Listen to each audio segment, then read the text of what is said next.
Hello. How is everyone doing today? Hope you are well.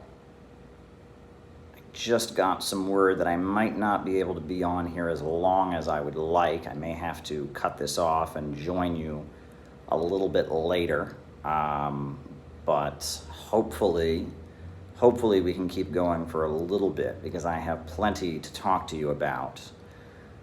We may have to take a brief pause based on some events that just occurred, but that's okay. I've got plenty to talk to you about. I'm just waiting for some information, and then we'll know if we're going to get interrupted or not. We may have to stop the stream and resume afterwards. So, glad you are with us. Glad you can join us. Folks, I wanted to talk to you all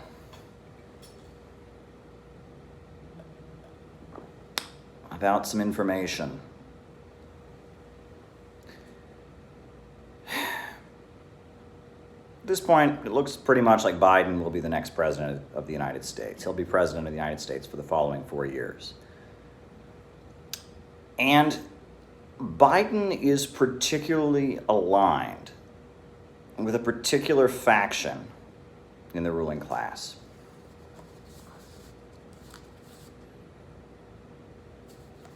I wanted to read to you something that was just in the Financial Times.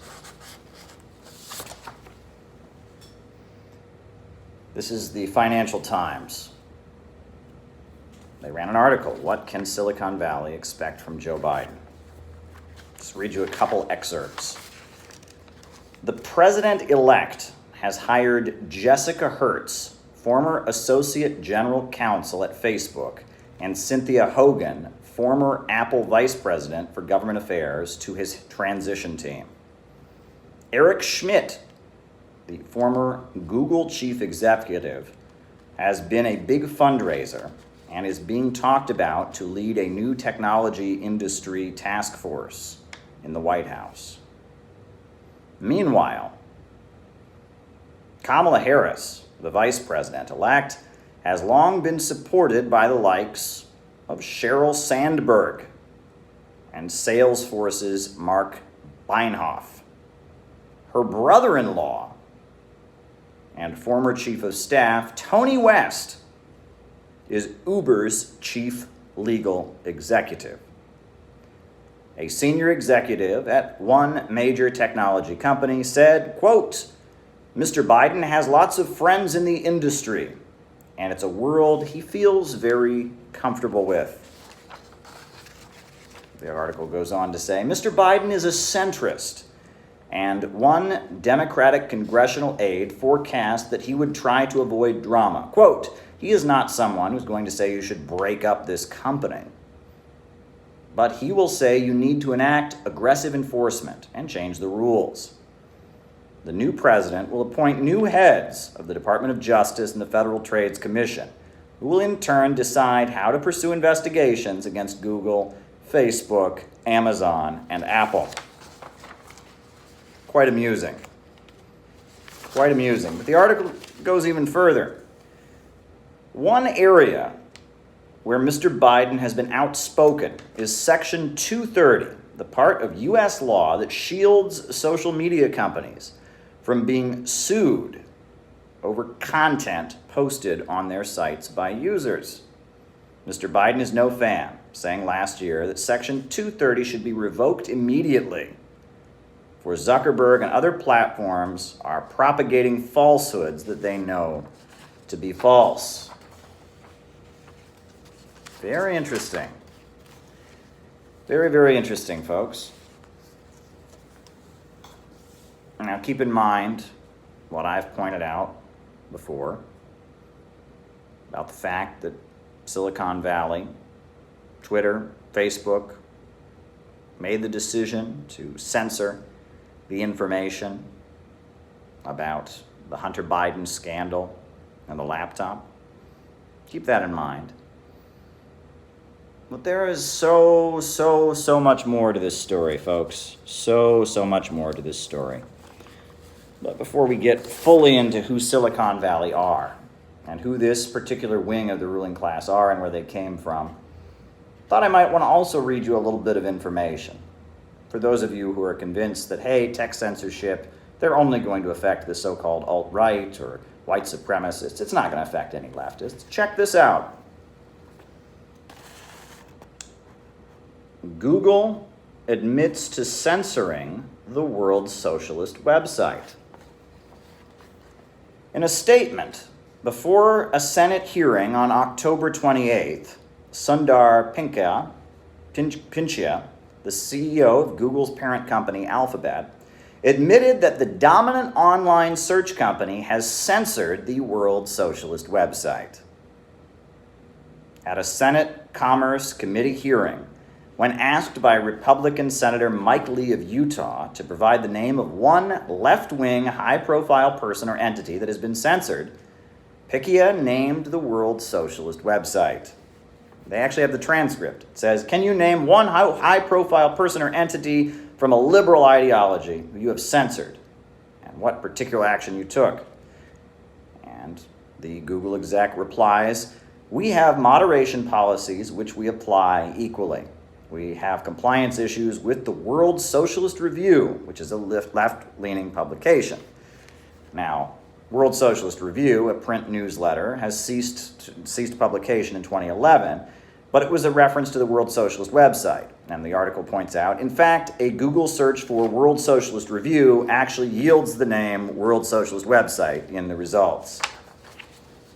Quite interesting. Now, World Socialist website, Trotskyites, I certainly wouldn't agree with them on everything, but they're very anti-imperialist. They opposed the destruction of Libya. They exposed what the Hillary Clinton State Department was doing during the Arab Spring. They were very consistently exposing what was done in Libya. Well, we now know, it is confirmed, it is in the congressional record that the Silicon Valley elite, Google, Alphabet, made a point of suppressing the World Socialist website. But now, folks, here is where it starts to get interesting. Folks, I have brought with me a lot of documentation because when you start talking about this kind of thing, people suddenly start rolling their eyes and saying, this is conspiratorial, this is all made up, this is cuckoo, this is tinfoil hat. Well, some things out there, yes, are conspiratorial, yes, are tinfoil hatty, and there's a lot of literature on the internet that makes very big logical leaps. It says this means this when it doesn't mean that, and comes to conclusions that are pretty outlandish. So you have to be careful with all of this. But I've got here in my hand a number of articles from mainstream publications confirming what I am about to tell you. And I've talked about it before, but just to make sure that you know that I'm not pulling this out of my, that I'm basing this on actual information. All right, this is from Quartz. This is an article. Google's true origin. Right? Google's true origin partly lies with CIA and NSA research grants for mass surveillance. The article goes into great detail about how there would not be a Google if there was not an NSA and a CIA. This is not tinfoil hatty. This is not Alex Jones.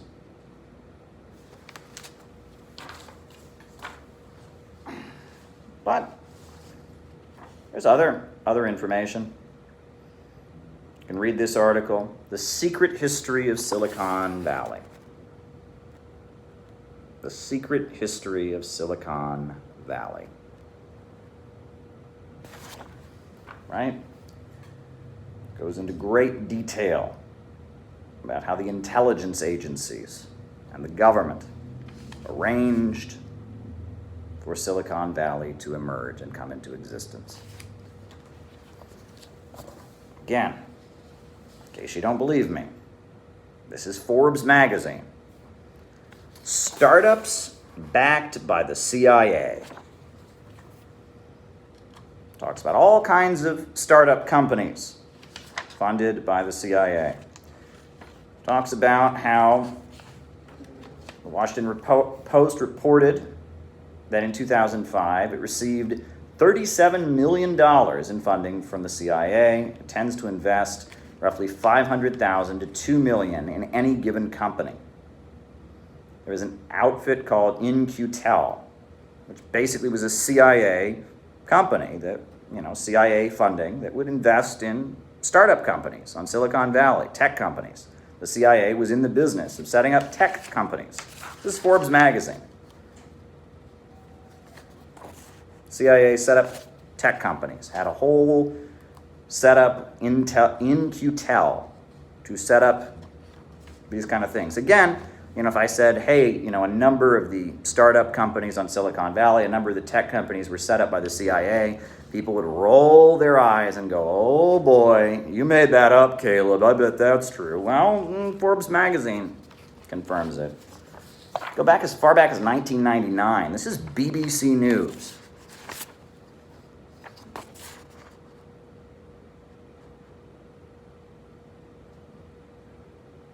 You bought my book? I'm glad you bought my book. But business, the economy, CIA invests in Silicon Valley.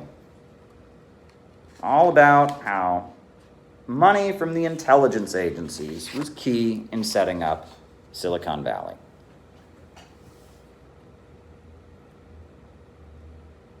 Silicon Valley was created by American intelligence agencies for very key reasons. They wanted to make sure that Western capitalism could dominate the global information war. They wanted to make sure that alternative voices, alternative perspectives didn't get the upper hand. And in fact, they'd been talking about this for a long time. Now, I've talked to you all about Zbigniew Brzezinski. You know that name, Zbigniew Brzezinski. He was the chief Cold War strategist. He was the national security advisor to Jimmy Carter. He received the Presidential Medal of Freedom from Ronald Reagan. He was Polish, moved to Canada, eventually moved to the United States. His daughter is Mika Brzezinski on Morning Joe. You ever watch Morning Joe? That's Mika's daddy, Zbigniew Brzezinski. Well, Zbigniew Brzezinski wrote a book about the technotronic age. He wrote this book in 1970, The Technotronic Age, Using Technology to Carry Out Social Transformation.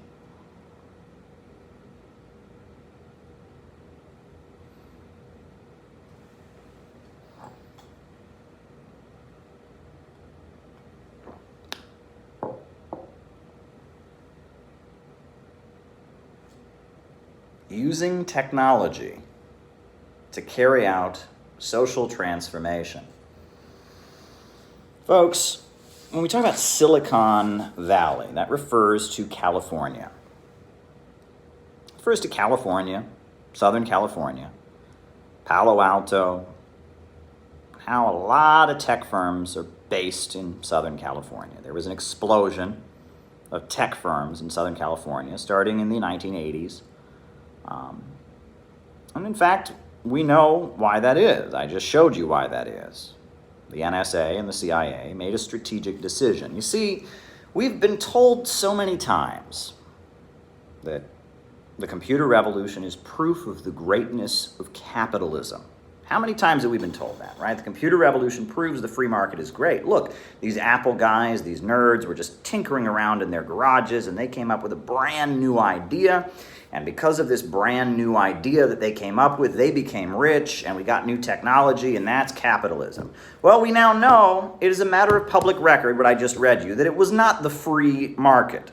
The CIA is not the free market. The intelligence agencies are not the free market. There is a strategic decision made by the government, and particularly the covert operations wing of the government, the secret government, the classified wing of the government, the deep state, made a decision to pour lots and lots of money into computer companies. And eventually we got DARPA, and eventually we got the internet, and eventually we got the computer revolution. So no, Silicon Valley and the computer revolution is not proof that the free market is the answer. In fact, it is the opposite. If the free market had been simply left up to its own devices, there never would have been a computer revolution. You can go way back to Alan Turing and his decoding machine. Do you think that was created by the free market? No. Alan Turing was dragged out by British intelligence during the war. Let's not forget, right? And it was a military operation. The free market did not create the computer revolution. But, and this is where it gets very, very, very interesting, the people on Silicon Valley don't realize that. And a few weeks before the election, Wall Street Journal, which leans Republican, ran this lovely article. Right? You read this article. This is Donald Trump criticism, economic nationalist Steve Bannon criticism of Silicon Valley. This is the Trump administration, the economic nationalists, probably the Pentagon more than anything's criticism of Silicon Valley, of the people that run the tech giants. It says, the new establishment of Wall Street and the City of London and the new establishment of Silicon Valley have precious little to do with Washington or Whitehall. The public sector is for losers. As today's elite see it, the best thing that the government can do is get out of the way and let the really talented people exercise their creating magic. It goes on, it says, unlike the dead aristocrats in the churchyards, the geeks who run Google and Facebook have no sense of guilt to give them pause, and few ties of blood and soil to connect them to a particular patch of land. They believe their fortunes are the product of nothing but their own innate genius. They owe the rest of us nothing. Yeah, Libya.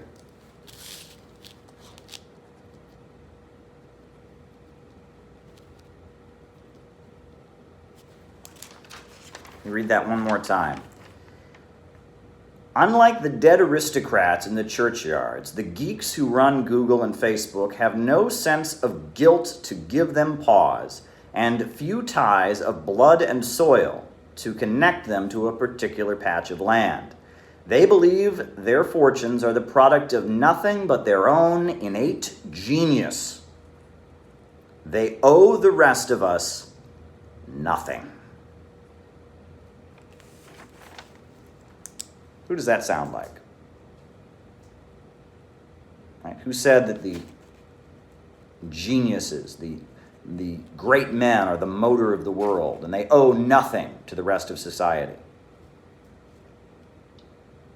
Yes, these people are so libertarian and so objectivist that the Trumps and the Steve Bannons are afraid of them. They have no loyalty to the United States, no loyalty to anything. That is who, according to the Wall Street Journal, is running Silicon Valley. This is their article. Who are these people? Who are these people? Well, folks, I have many times pointed toward a very, very, very important book.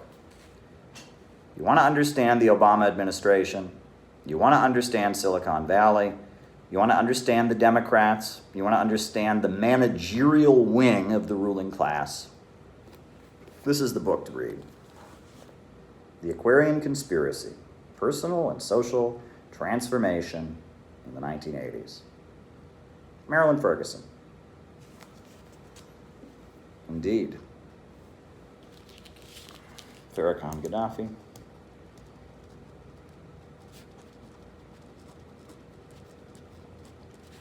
All right, and yes, you're right about government research is key in funding lots of research and development. This book was published in 1980. written by Marilyn Ferguson. Now, who is Marilyn Ferguson? Well, this is her Wikipedia page. Points out that she was a big influence on Ted Turner. It says also that Ferguson's work influenced Vice President Al Gore, who participated in her informal network while a senator and later met with her at the White House. Well, for those of you who are not, well, I'll have to pick this up later, it looks like. It looks like I'm going to have to pick this up later. I'll be back.